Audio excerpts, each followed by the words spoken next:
ಎಲ್ಲರಿಗೂ ನಮಸ್ಕಾರ. Welcome back to my channel. ಇವತ್ತು ನುಗ್ಗೆ ಸೊಪ್ಪಿಂದ ಚಪಾತಿ ಮಾಡ್ಕೊಳ್ತಿದ್ದೀನಿ. ನುಗ್ಗೆ ಸೊಪ್ಪು ತುಂಬ ನ್ಯೂಟ್ರಿಷಸ್ಸು, ವಿಟಮಿನ್ಸ್ ಇದೆ, ಎ ಬಿ ಸಿ ಇ ಇದೆ, ಪೊಟ್ಯಾಷಿಯಮ್ ಇದೆ, ಕ್ಯಾಲ್ಶಿಯಮ್ ಇದೆ, ಐರನ್ ಇದೆ. ಇದು ಕಲಿಸೋವಾಗ ರೆಕಾರ್ಡ್ ಮಾಡ್ಕೊಂಡಿದ್ದೆಲ್ಲೋ ಹೊರಟೋಗಿದೆ, ಅದಕ್ಕೆ ಹಾಗೆ ತೋರಿಸ್ತಾ ಇದ್ದೀನಿ.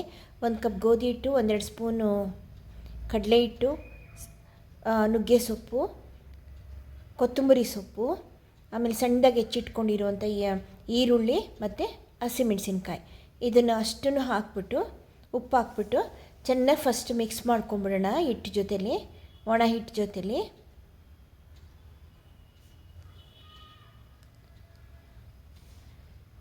ನಂತರ ಇವಾಗ ಇದನ್ನು ನೀರು ಹಾಕ್ಬಿಟ್ಟು ಗಟ್ಟಿಯಾಗಿ ಕಲಸಿಟ್ಕೊಂಡಿದ್ದೀನಿ.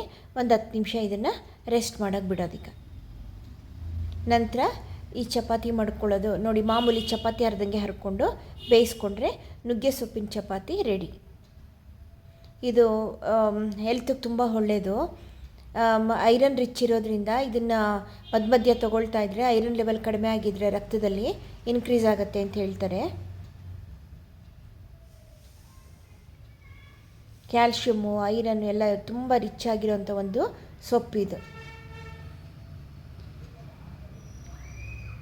ತುಂಬ ಟೇಸ್ಟಿಯಾಗಿ ಕೂಡ ಇರುತ್ತೆ ಇದು. ನೀವು ಟ್ರೈ ಮಾಡಿ, ಓಕೆನಾ? Thank you.